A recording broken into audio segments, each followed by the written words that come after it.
अतुल और निधि की दर्द भरी प्यार की कहानी है। सच्चा प्यार कभी भी और कहीं भी हो सकता है। प्यार एक एहसास है जो बिना कहे भी बहुत कुछ कह जाता है। जब किसी को प्यार होता है तो वह ये नहीं सोचता है कि इसका अंत क्या होगा। ऐसा इसलिए होता है क्योंकि वह इंसान किसी के प्यार में इतना खो जाता है कि बस उसे प्यार के अलावा कुछ दिखाई नहीं देता। बस वो हमेशा उस व्यक्ति के बारे में ही दिन रात सोचता रहता है। एक लड़का था और एक लड़की थी। लड़का का नाम अतुल था और लड़की का नाम निधि थी। सबसे अच्छे दोस्त थे वे। फ़ोन पर अपना सारा समय बिताते हुए घंटों बात करते रहते थे। दोनों अपने लाइफ में काफ़ी खुश थे। एक दिन की बात है, जब वे फ़ोन पे एक दूसरे से बात कर रहे होते हैं तो वे सब कुछ भूलकर अपने आप के इस तरह खो जाते थे कि जैसा लगता था कि दुनिया में कुछ भी गलत नहीं हो रहा है। वे उन क्षणों में कभी भी दुखी नहीं हो सकते थे।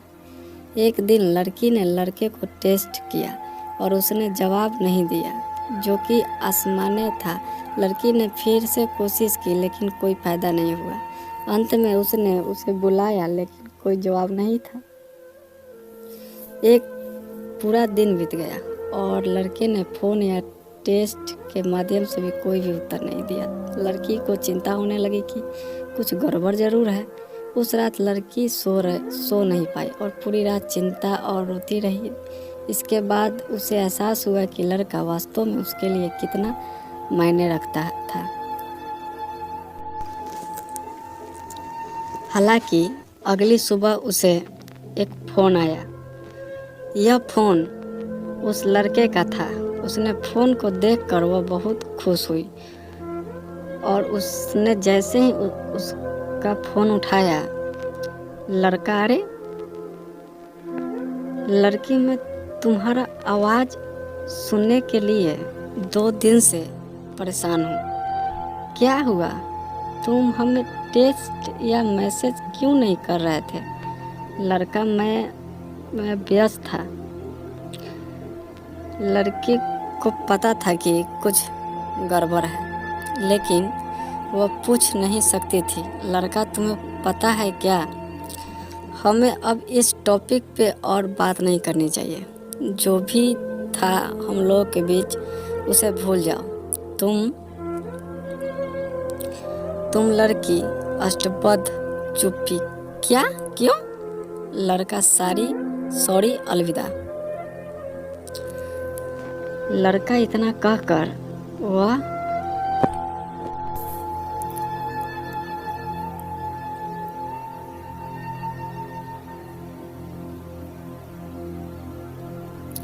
कॉल कर देता है। लड़की को अभी भी उसकी बातों पर विश्वास नहीं हो रहा था।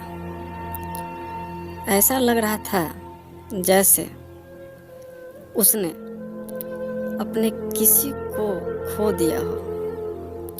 उसकी सारी पिछली बातचीत याद कर उसके आंखों से आने लगते हैं।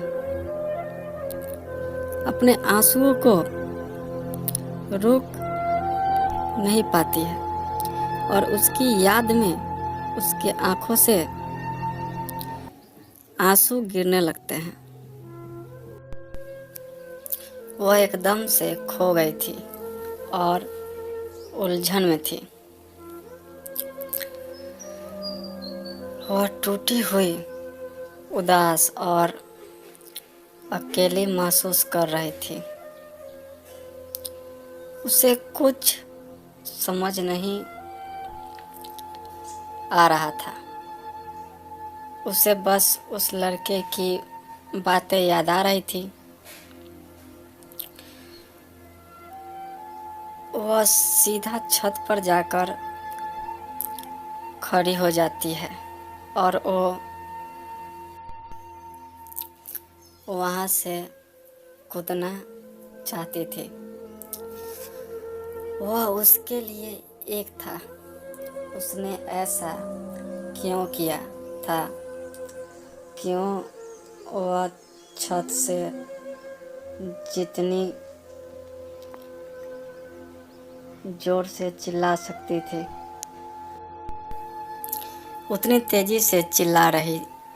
फिर उसने फैसला किया कि वह उसे कॉल करेगी और पूछेगी कि तुमने मेरे साथ ऐसा क्यों क्यों। उसने अपना नंबर डाल किया। लड़की हेलो। लड़का तुमने मुझे फिर कॉल क्यों किया। लड़की मुझे कुछ कहना है तुमसे। लड़का हाय कहो क्या कहना है। लड़की मैं तुमसे बस इतना जानना चाहती हूँ कि तुमने मेरे साथ इस क्यों किया, जबकि मैं तुमसे बहुत प्यार करती थी। फिर भी वह धीमी आवाज़ में बोली। उसने सोचा वह मेरे बारे में परवाह नहीं करता है। लड़का कहो। लड़की क्या तुम ठीक हो। लड़का हाँ हम ठीक हैं। उसके आंखों में आंसू अभी भी थे। उसने फ़ोन कट कर दिया और एक नोट लिखने का फैसला किया और इसे लगती है तभी लड़का बाहर आता है। जैसे ही वह पीछे मुड़ कर दिखती है कि सामने से आ रही तेज़ रफ्तार वाली कार ने उसे उड़ा दिया। लड़का भागते हुए जाता है और उसे हॉस्पिटल लेकर जाता है। वह हॉस्पिटल पहुंचा और उस लड़की का नाम लिया। उसने अपनी आंखें खोली। लड़का तुम ठीक हो। मुझे बहुत खेद है। लड़की तुमने ऐसा क्यों किया। लड़का मुझे दिल की बीमारी है और मेरे पास जीने के लिए कुछ ही दिन है और मैं अपने प्यार को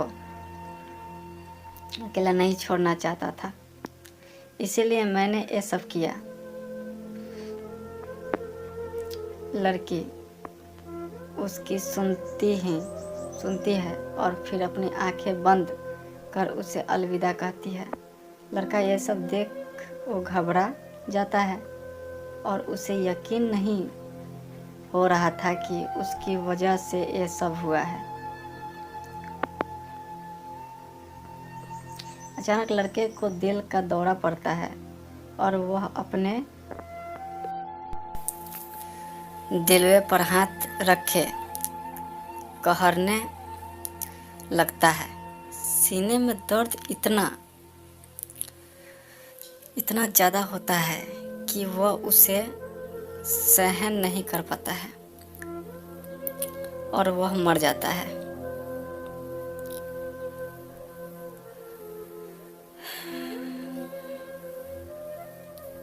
ये इश्क का दरिया है साहब,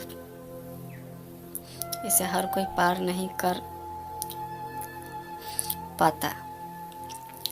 इश्क का नशा जाम की तरह होता है। जिसने भी इसे चखा है वो अपने आप को खोया है। जाते जाते तो उसने ये कहा कि अपना ख्याल रखना, पर उसकी आंखें ये कह रही थी अब मेरा ख्याल कौन रखेगा। और उसके बाद लड़की भी मर जाती है। प्लीज़ लाइक कमेंट आंसर करके बताइए कि कहानी आपको कैसी लगी।